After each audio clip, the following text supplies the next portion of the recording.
Welcome to Education Matters, presented by the Public School Forum of North Carolina. I'm your host, Marianne Wolf. You are in for a treat today as we have the privilege of introducing the 2022 NCCAT Prudential North Carolina Beginning Teacher of the Year, Xavier Adams, as well as one of his students from Orange High School. We'll also hear from two more state beginning teachers of the year from 2020 and 21. For beginning teachers who are just starting from scratch, the first year of employment is challenging to navigate.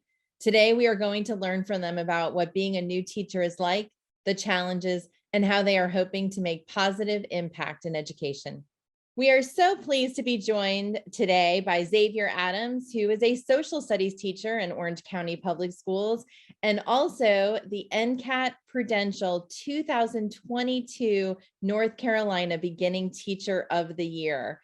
We are also joined by his students, Kaylee, Faison, the senior at Orange County High School. Thank you so much to both of you for joining us. Thanks for having us. Yeah, thank you. Xavier, first of all, congratulations on becoming the North Carolina Beginning Teacher of the Year.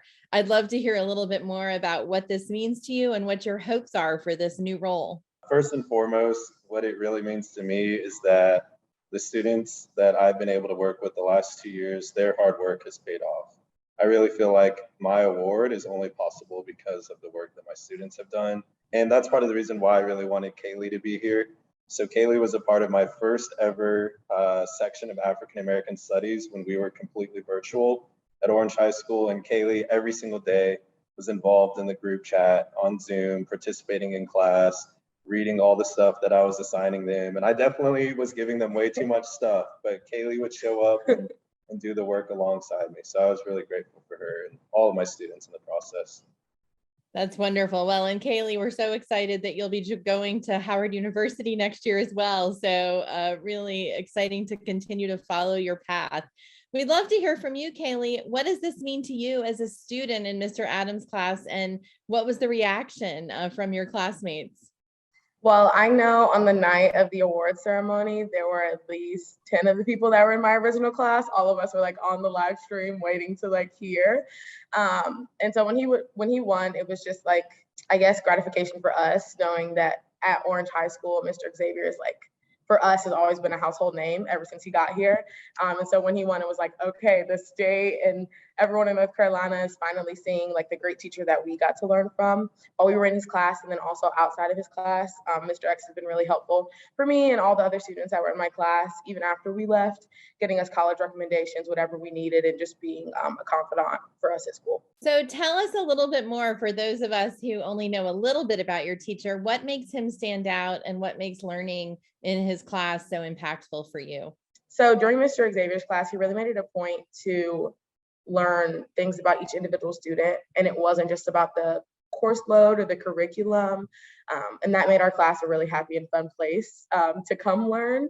And so because he wanted to know about us as individual students, it pushed us to want to learn more about him as a teacher and his teaching style. And it just made for a cohesive classroom where people who usually wouldn't be friends or be talking to each other came together, and we kind of created our family or our group for that semester. And so a lot of the people in those classes that are now like juniors and seniors with me, or are freshmen and sophomore in their colleges, I still talk to, which is a new experience for me that I hadn't had in any other class. Xavier, I'd love to go back to you and just, thinking about your students. What has it been like your first couple of years teaching, and just thinking about you starting in a pandemic at Orange High and all of that? And, what made you be interested in the beginning? And then how did that kind of measure up with your experience so far? It's really incredible. And I'm grateful to be able to say that like all of my expectations were exceeded, even in that virtual year, which I know for a lot of us, including myself, that virtual year of learning was very isolated and felt hard to be passionate about learning and education. But I mean, to go back to Kaylee's class and my other world history classes that I taught that year, the students were so willing and eager to get to know me, which I really appreciated as a first year teacher.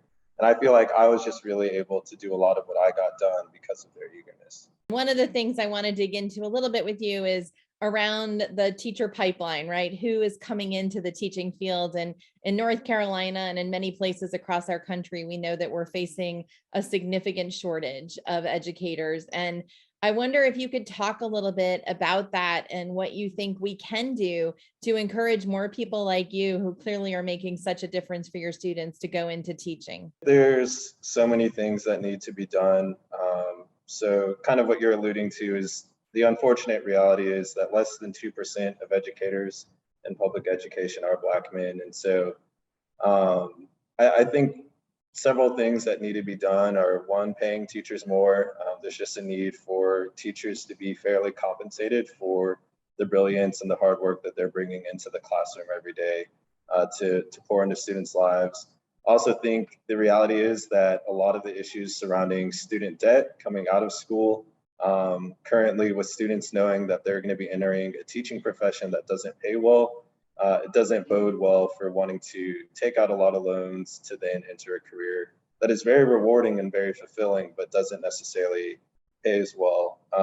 Also, I think once teachers get into the different schools that they're in, when they see that they're the only person that looks like themselves in that school building, it's super important for that school community to already be doing things to make folks feel welcome. So the reality is that we're not going to overnight have an influx of teachers of color. It would be amazing if we did, but part of what has been helpful here at Orange High School is that there has been a community of folks that have come to support me and the different aspirations that I've had as an educator, and also just come to care for me as a person beyond just the profession. And so I think school systems that are interested in investing in that type of work can really make a difference and can change the trajectory of the demographics of our public school teachers. One of the things that I've been thinking about recently is really leveraging student TAs to empower them to feel as though they can enter into education. So next school year, I have 2 students that are going to be TAing for my African American Studies class. They're both Black young men, and beyond just having them grade homework and kind of doing the behind the scenes stuff, I've already told them up front that they're going to be like teaching different classes for me. And so I feel like beyond just telling students that, hey, you should enter the profession, I think we should also model and then empower them to see that they can be in that profession while they're in high school before they're going off to college, so that they can get the practice, so that they can get the fulfillment of, wow, I really did just teach for 90 minutes. And like, it was difficult. Yes, the preparation was a lot, but there was something rewarding out of the process. Kaylee, I'm curious to turn to you as a student. Do you have recommendations when you think about your peers and others that you know who might consider teaching? What do you think we can do as a state, as districts, as schools to encourage that? My grandmother was a teacher for 34 years in Orange County. She taught 4th grade. And then my aunt is currently an assistant principal in Orange County as well. So I'm not only am I a student, but I'm also hearing things at home and like seeing the toll that teaching can take on people. And so I think for my generation incoming and people wanting to be teachers, I think listening to the individual and their needs and not looking at it as this is a whole state, whole teacher problem. Let's just give one response to it and hope that it works for everyone. Because only the people who are having the struggles will be able to actually tell you what they need, and getting those individual things fixed will then create a hive mind mentality of, oh, look at our state taking care of our individual teachers. And so then the teachers will be more prepared to help each other in that sense. I also think that having teachers like Mr. Xavier in classes that are not sugarcoating how difficult teaching may be, while also showing like the joys of teaching and knowing that it's a passion, not just a profession. So having more teachers like that in our school systems will just up the ante and up the excitement for people to become teachers, so that they can hopefully one day be as inspiring as the teachers that they had in high school were to them. What has made the biggest difference to support you, both in terms of all you're doing for your students, but also in your subject areas and, specifically having the flexibility you needed? What's been the most important? One of the greatest assets that I believe that Orange County Schools has as a district is the fact that we are such a small district. So right next door to us, Chapel Hill, Durham Public Schools, these districts have significantly more high schools than us. Whereas in Orange High School, we have 2 high schools, and therefore it's a smaller community. People know each other better. And I feel as though my school superintendent, my school board has my back, and they also like know me. So I've directly met these people. I've been able to collaborate with these people on a more personal level. And so I feel like when you have support from your peers, that's awesome. But then when you also have support from the folks that are making the important decisions from the top down, I think that's an extra layer that I really have benefited from over my last 2 years here. Well, thank you so much. I'd love to join your class sometime and so appreciate your thought of bringing your student with you. So Kaylee, we also wish you all the best. And Xavier, I know we're going to have you back on here again another time. So please continue the wonderful work, but also continue sharing the ideas. So thanks so much to both of you for being here. After the break, we will be joined by 2 more of our beginning teachers of the year from 2020 and 2021. Education Matters is brought to you each week in part by Participate Learning, uniting our world through global learning. We are so pleased to be joined by 2 more of our NCCAT Prudential North Carolina Beginning Teachers of the Year. Emilee Higdon from Macon County Public Schools is the 2021 Beginning Teacher of the Year, and Leanne Rose from Mooresville Graded School District is the 1920 Beginning Teacher of the Year. Welcome to both of you. Emilee, last time you were on Education Matters, you had just become the Beginning Teacher of the Year, and it's been a year since then. And what a year it has been. I'm just curious, what have you learned? How has your experience changed? And what are you thinking about right now? Yeah, so when I got this award, I was still a beginning teacher, and my sole focus was my classroom and what I was doing the next day and how I was going to teach my kids. And then when I got this award, I was suddenly in these positions where I was being asked my opinion on higher education policies and on things within the state and things that I didn't really know about. So it's been really cool to learn about all of those things and to gain access to platforms like this where I can speak about things that are happening in the classroom. And I've met people who were involved with Education Matters on the state level.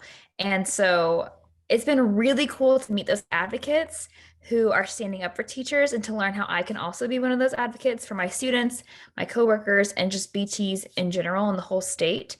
So I've loved that experience, and I've loved the process of learning how to use my own voice too. And I am still a beginning teacher. I'm only in my 3rd year, so I'm still trying to figure out what I'm doing. But I now have a platform and a voice and encouragement from people who are asking for my opinion.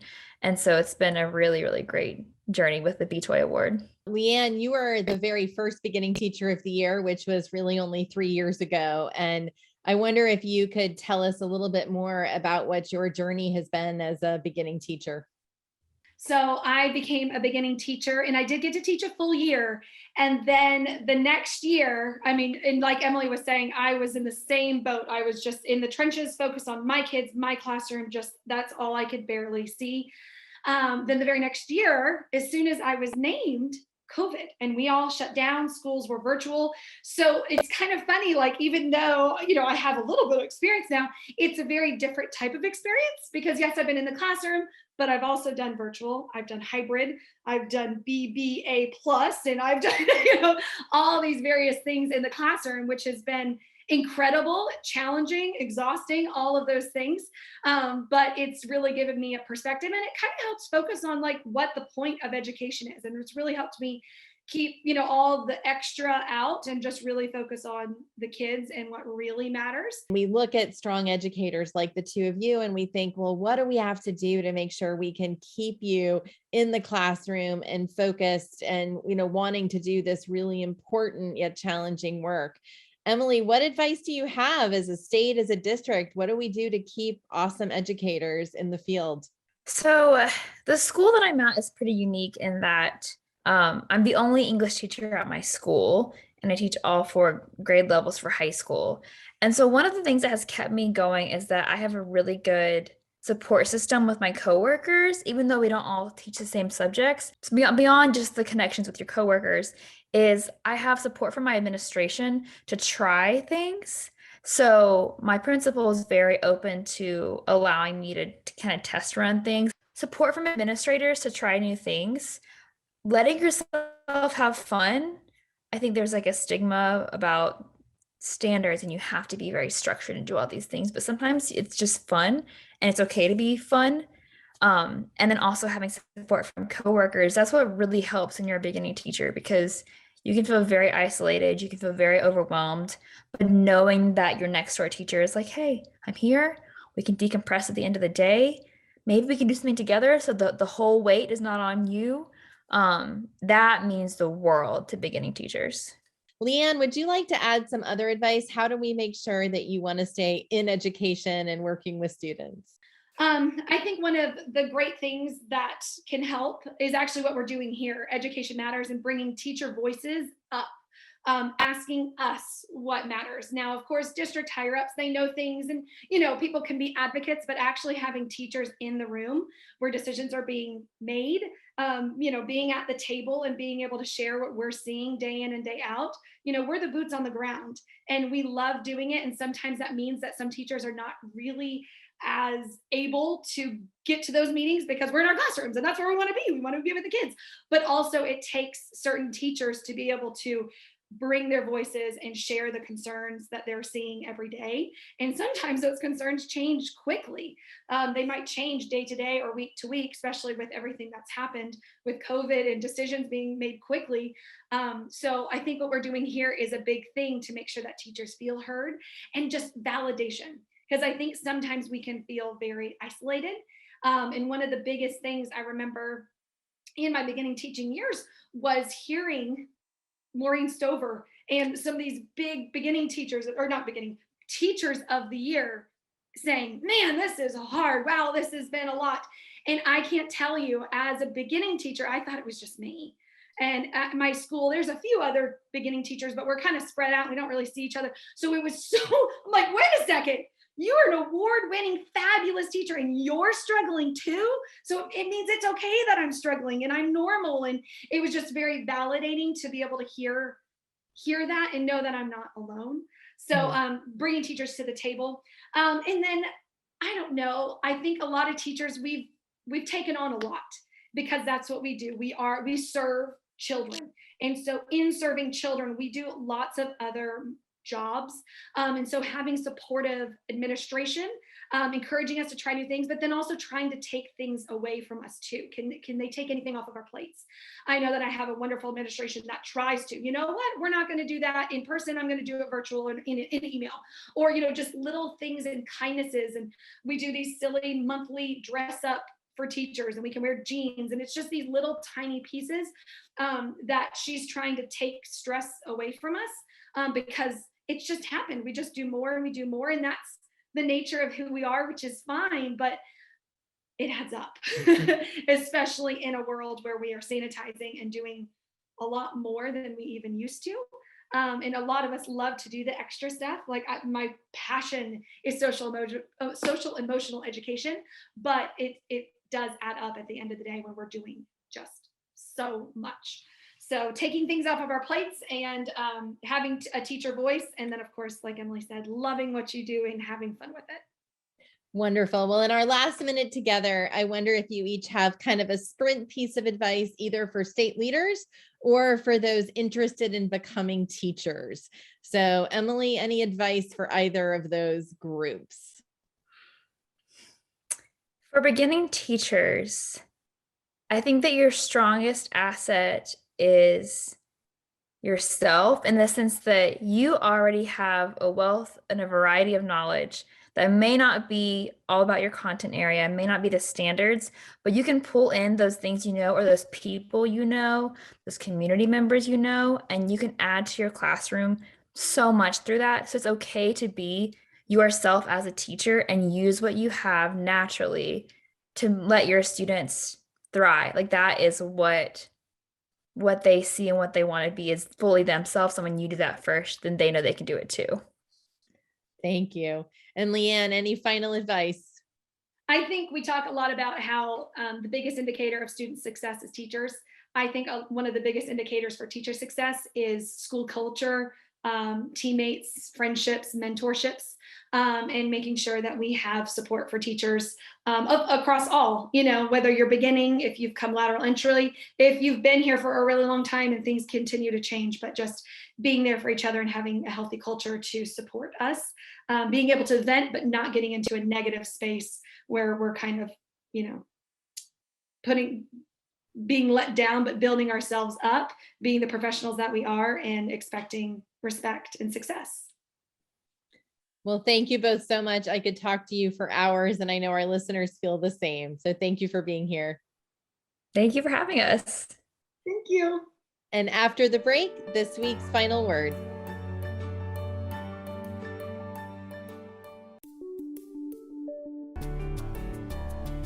Do you know a high school or college student who wants to be a teacher?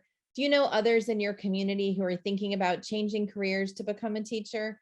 We need to encourage more individuals to consider education for their careers. Our teacher pipeline has decreased significantly over the past decade, and across North Carolina, we are experiencing a teacher shortage in almost all areas and grade levels. While there are undoubtedly many factors in providing and maintaining a high-quality education system throughout our state, research has shown that teachers are the #1 school-related factor that influences student outcomes.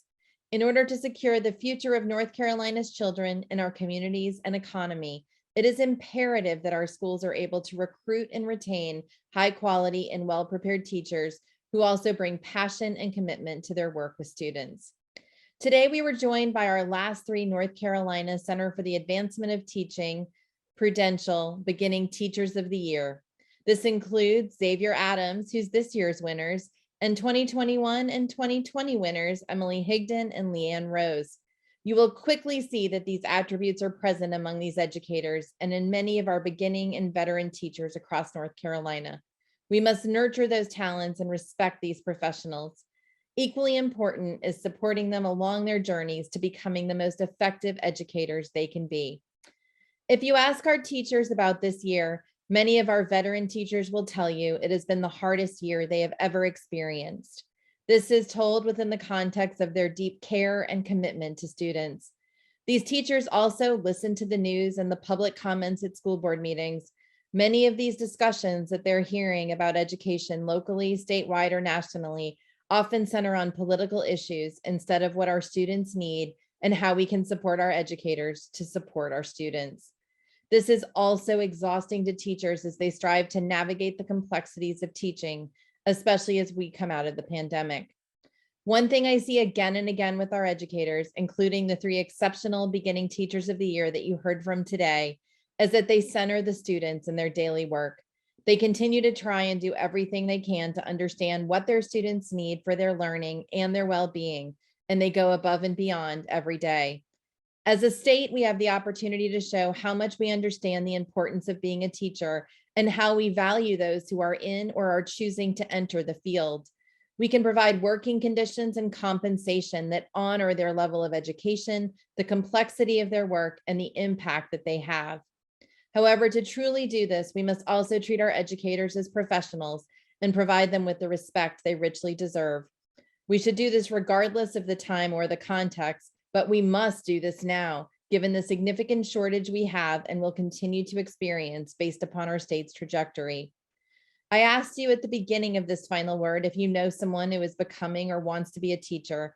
I hope that you will take this opportunity to show them how important that decision is for our students, our families, our communities, and our economy here in North Carolina. We have the opportunity to ensure that those interested in or currently serving in education are treated as professionals and honored for the critical role they play. Thank you for thinking and learning about education. That's all for today, and we'll see you next week.